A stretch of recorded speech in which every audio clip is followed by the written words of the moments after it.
Let us first pray. Thank you, Heavenly Father. Thank you that you are good and you are faithful. And thank you, God, you said in your word that you will give us daily our daily bread. And this morning we come to you and ask, Holy Spirit, will you give us bread from heaven today? Will you open up your word that we will receive a life and the truth in this word? And more than that, Father God, that it will encourage and strengthen us to go out there and be the difference for your kingdom. Thank you, Holy Spirit, that you just lead me and guide me this morning. Thank you for your presence, and thank you that you are faithful. We honor you for that in the name of Jesus Christ. Amen.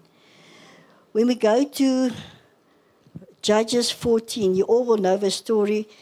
When you were in children's church, you remember the story of Samson, you know. We even had a song in Afrikaans that we sing about. Samson was a very strong guy, and then he chose the wrong woman. You know, we had a story like that in Bible school, in Sunday school. So today I want to just talk about Samson. But when I read this chapter, the Lord just take out principles from his word. But I just want to share with you as well. And you know what? The word is there to encourage and to instruct. So everything in the word is there for us as lessons as well. Not only as a story, and it happened. It's not just a story, it happened. But yeah, we can learn from that as well. So I just want us to read here in Judges 14, the story about Samson. Let me just give a background. We're not going to read that in chapter 13. Samson's mom and dad couldn't have children.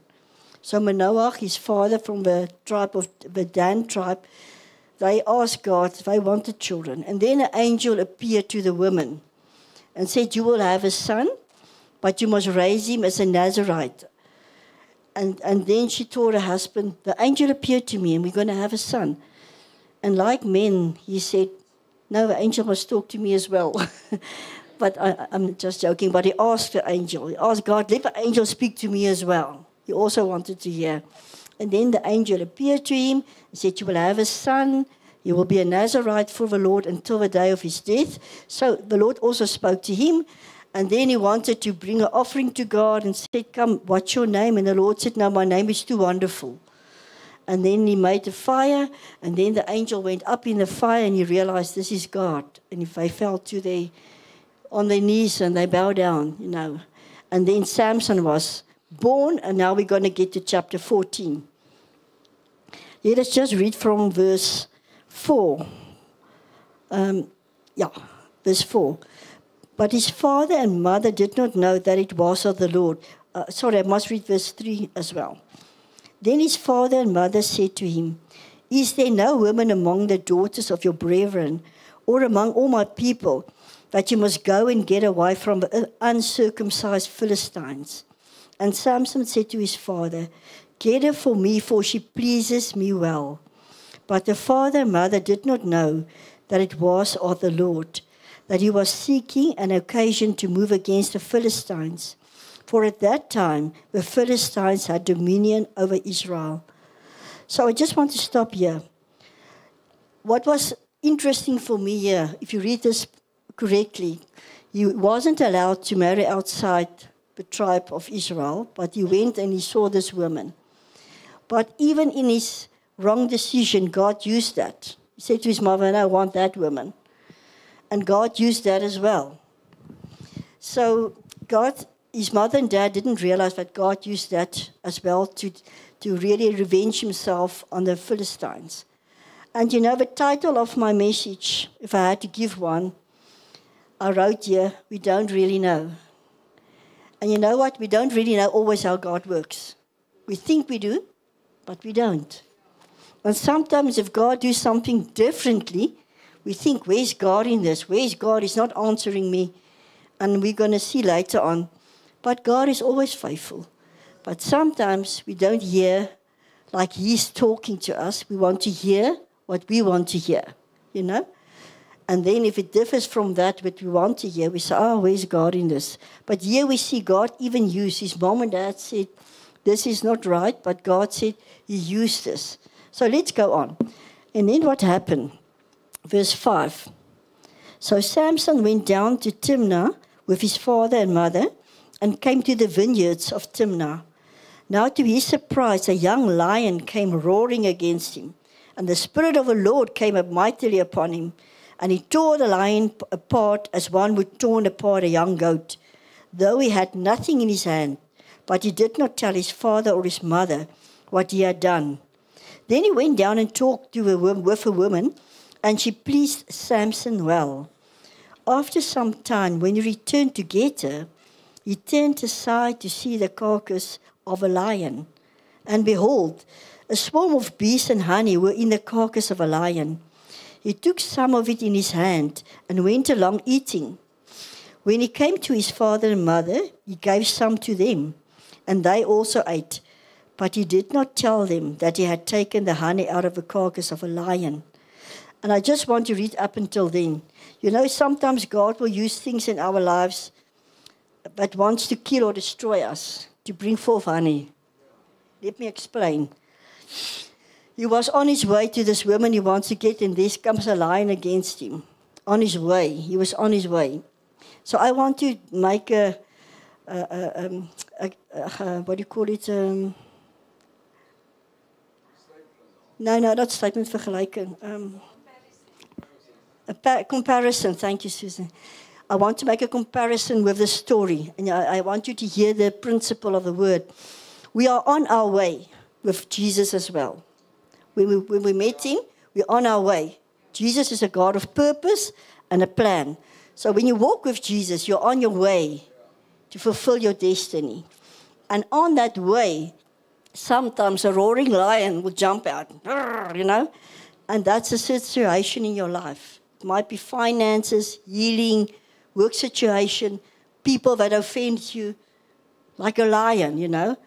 And then what did he do? The Spirit of the Lord came upon him. And when the Spirit came upon him, he was able to kill the lion. I want you to hear. And I want us to take note.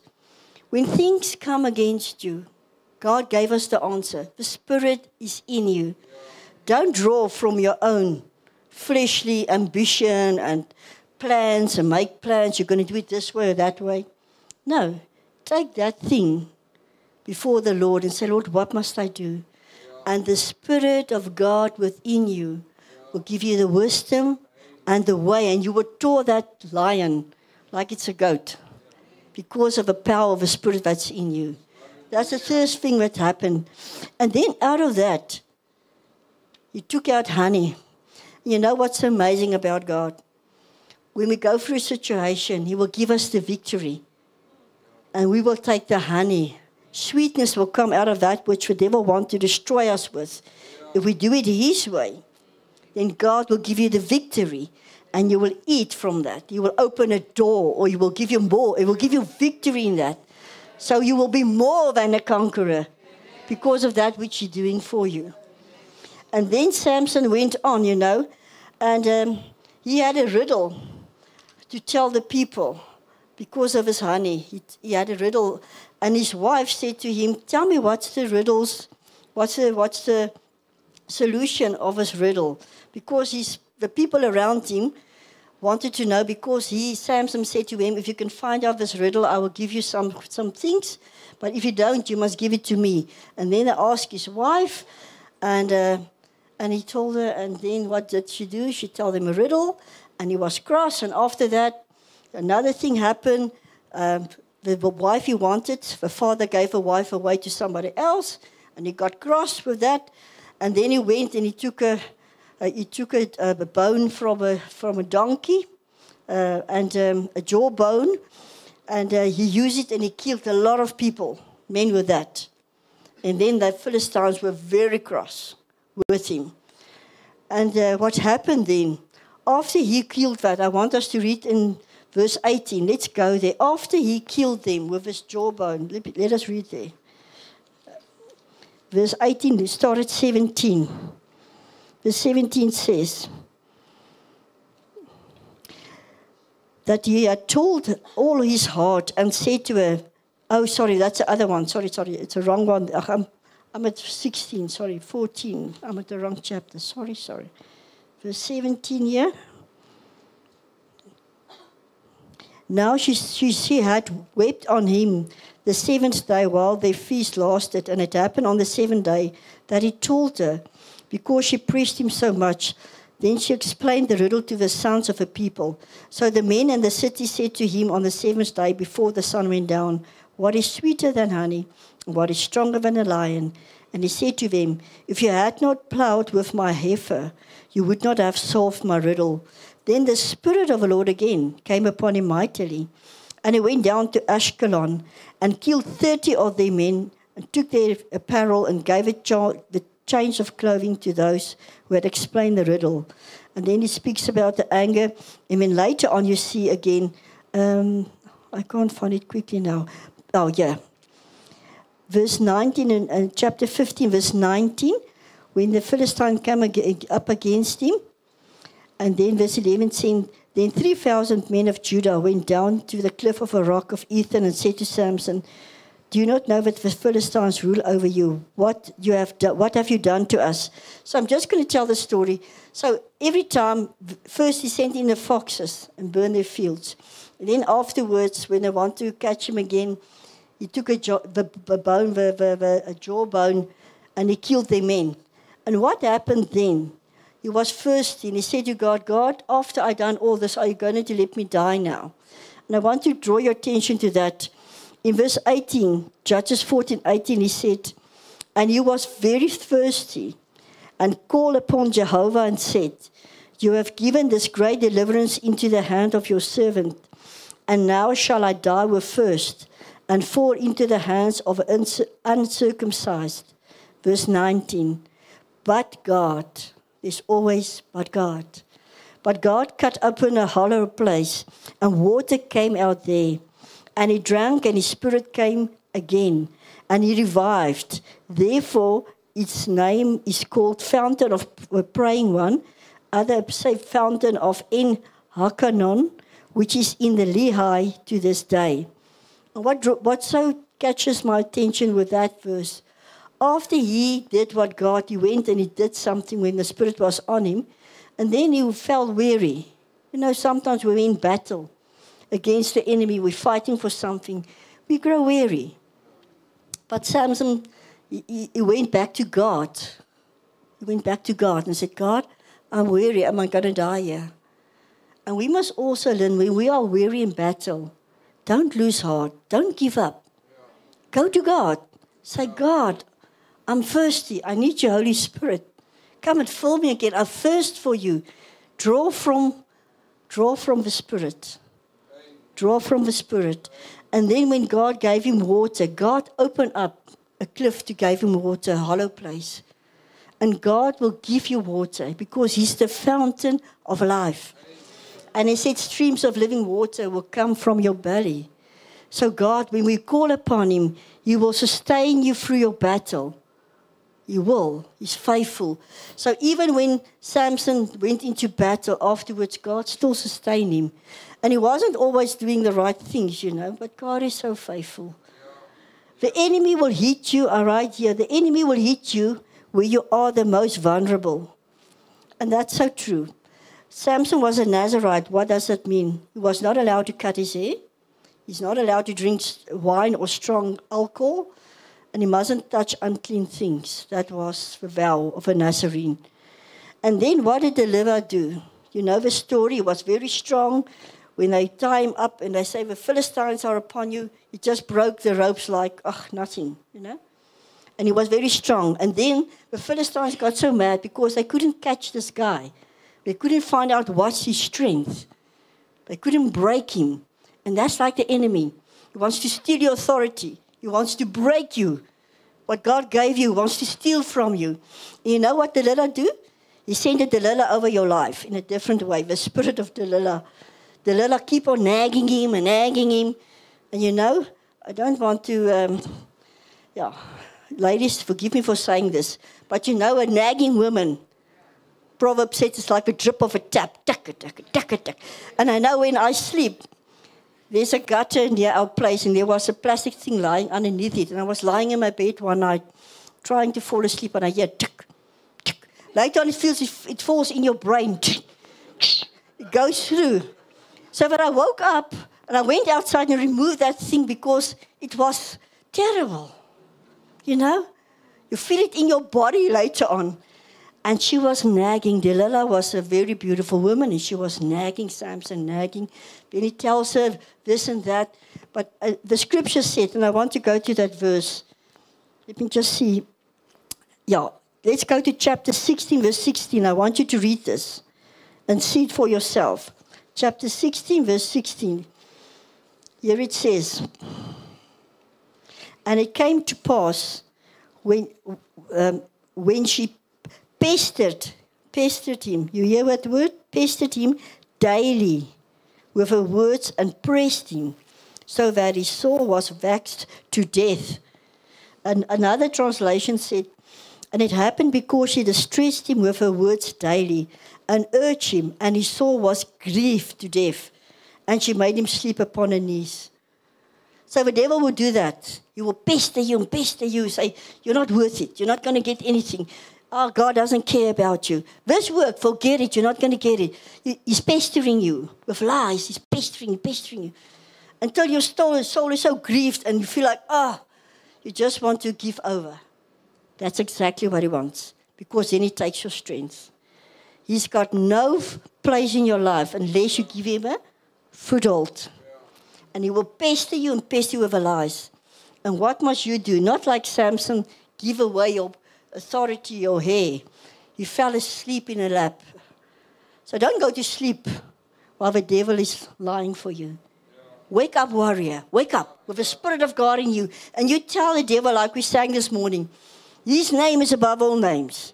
No depression, no sickness, no whatever is above the name of Jesus. And you stand up in that authority. You don't go to sleep. And say, okay, maybe I'm nothing. Oh, nobody cares. You go that route. Don't. Stop that in Jesus' name. That's the spirit of Delilah, the lying one. You stand on the word of God. You say, Spirit of God, stir up my spirit. Get in the word. That the word can refresh you and restore your soul. So what happened then? And then she said, the Philistines are upon you. And he thought, like always, I'm just going to get up and get away with it. And he didn't. Because he gave away his authority, his power. And they caught him. And you know what they did then? They took out his eye. He couldn't see. And that's what the devil wants to do. When he got you, he will take away your vision. You will not see like God wants you to see. God said we must keep our eyes fixed upon Jesus, the one who is the finisher of our faith. He steals your faith. You can't see anymore. He take away your vision. You will see like the world and you will feel useless. And that's his plan. But then he asked God, God, help me once more. God did. And he gave him strength, take him to the pillars, and he revenged himself on the Philistines. And he killed more there than what he did in all his other things, expectations and things he did against them. He killed more there. So God will help you until the end. If you did something wrong, say, oh, God, forgive me. And God's always still there. So I want us just to see, in the Bible, God says we must learn from the people of the Old Testament. You know, in Hebrews 11, the Hall of Faith, the famous ones. I want us to go there, and I'm just going to take out a few of them and just read you what God showed me in that. If you can go to Hebrews 11, please. I want to read from the examples from the Old Testament faith warriors, but we can see what God wants to tell us this morning.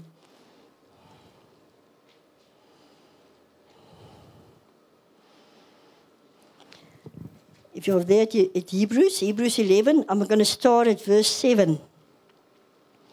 By faith, Noah, hope, having been warned by God of things not yet seen, moved with fear, preparing an ark to the saving of his house, by which he condemned the world and became heir of a righteousness which is according to faith. You will see sometimes God will ask you in your life to stand on a promise. And people will come and mock you. Say, oh, where's your God? You say, God will heal. You're still sick. What are you going to do? Noah built an ark for a lot of years. I think it was 120 years. People went by. Rain haven't been seen yet until that time. And he, having not seen it even himself, trusted God. Said, God, I will keep on building, and keep on building, and keep on building. And people daily went by like this Delilah. And people will say things to you and whatever. You keep on holding on. You keep on holding on. God's faithful. Will come a day. You will see there with even the lion, it said, but God. We have a God. But God will come through. There will come a day, but God will come through. And when the rain came, they didn't laugh anymore. But then it was too late. But he trusted God. Noah trusted God. And I just write here, sometimes God will ask you to trust him in situations which you have never seen or experienced before and don't know how or what to do. But then he asks you, trust me. Another one I want us to go to is Abraham in verse 8. The father of faith, Abraham. By faith, Abraham obeyed when he was called to go out into a place which he was afterwards going to receive for an inheritance. And he went out not knowing where he went. Verse 17, by faith, Abraham, being tested, offered up Isaac, and he who had received a promise offered up his only begotten son, of whom it was said that in Isaac your seed shall be called, concluding that God was able to raise him up, even from the dead, from where he even received him in a figure. So what I want to say here, like Abraham, sometimes your situation will seem dead. No hope. There's no hope. God asks you to do something which you believe, but this is not the right way. You said to me, I must do it, and then later on, God's asking you to do it differently. Don't argue. God don't want your questions. God wants your faith. And sometimes when you start questioning God, you start losing faith actually. You put your faith and it will turn to fear. But God, why did this happen? But why, you're so focusing on that, but you lose your vision. That must be on God. Instead of saying, God, this is happening, what must I do? Give me a promise, give me a scripture. I'm waiting on you. Will you show me?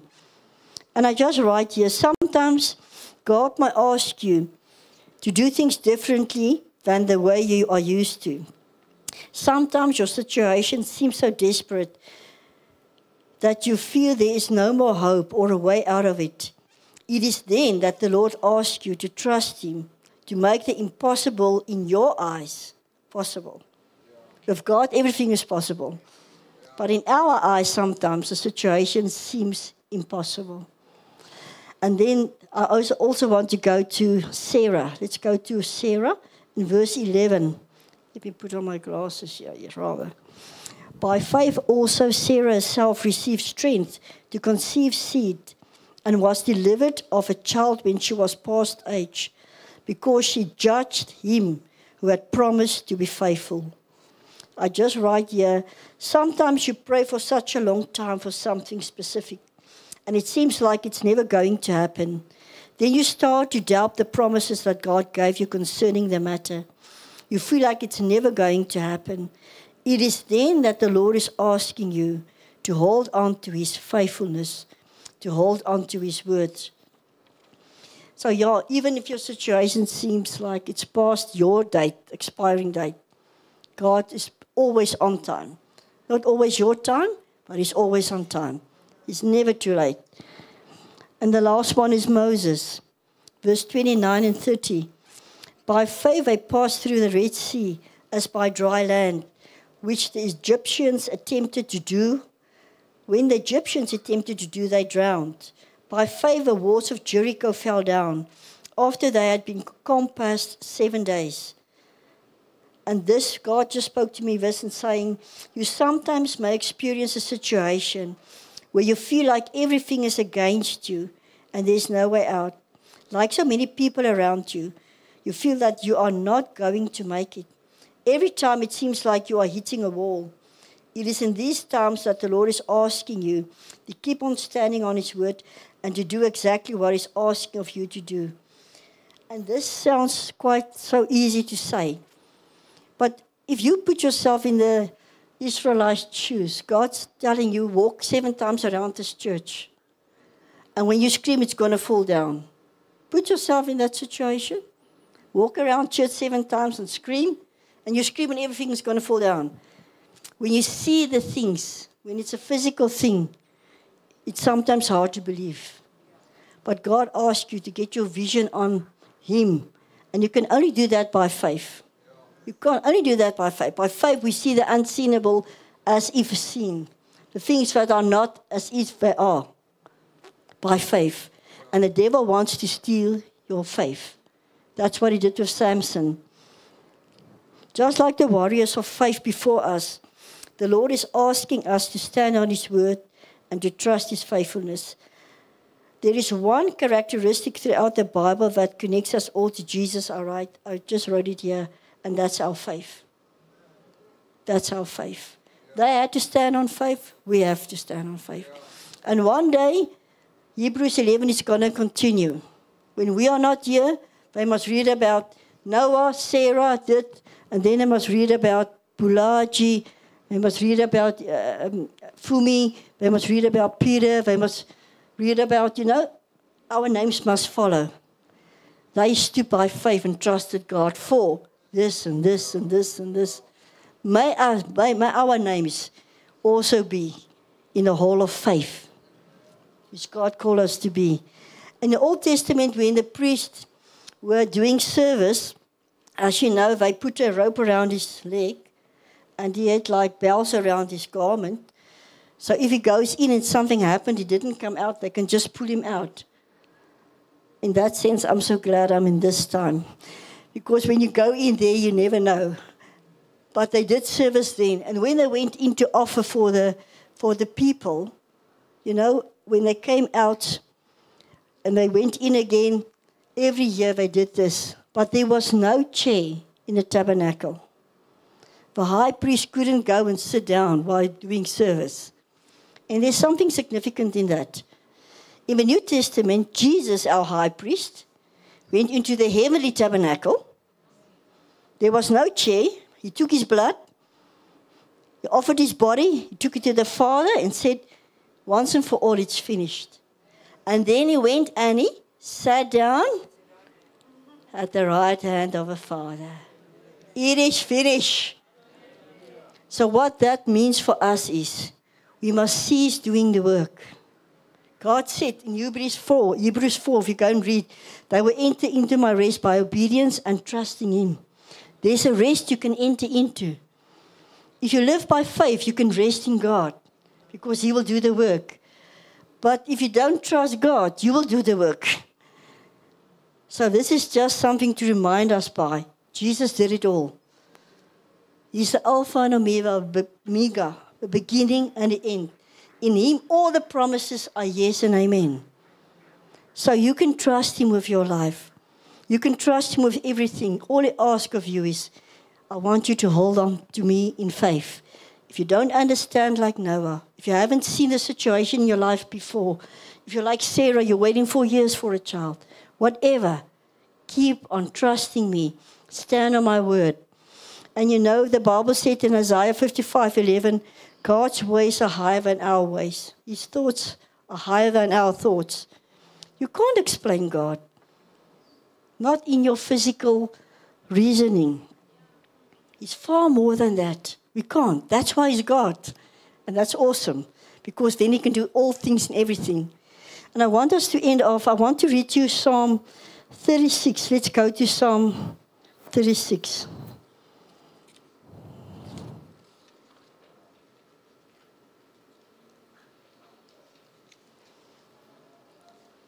I just want us to remember always that God is always there for us.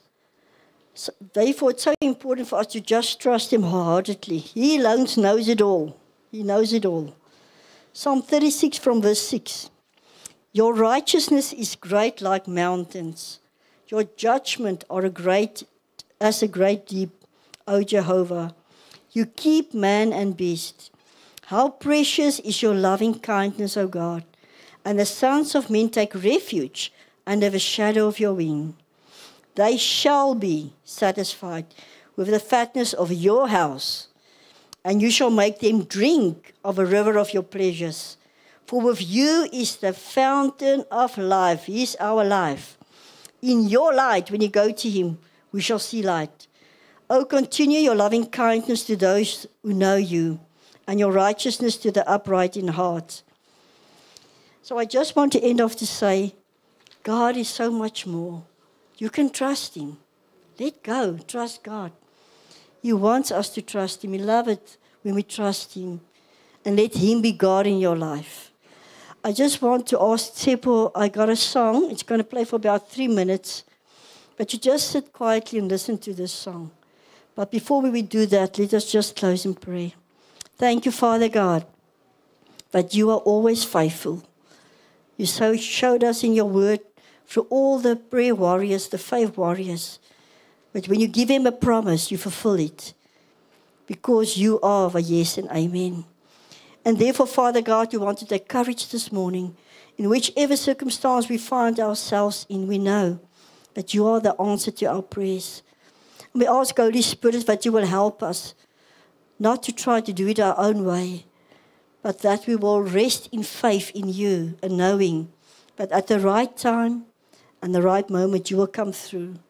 Help us to stay in your word and to stand on your word. Help us to stay in fellowship with you, that we can come to know you intimately and deeply more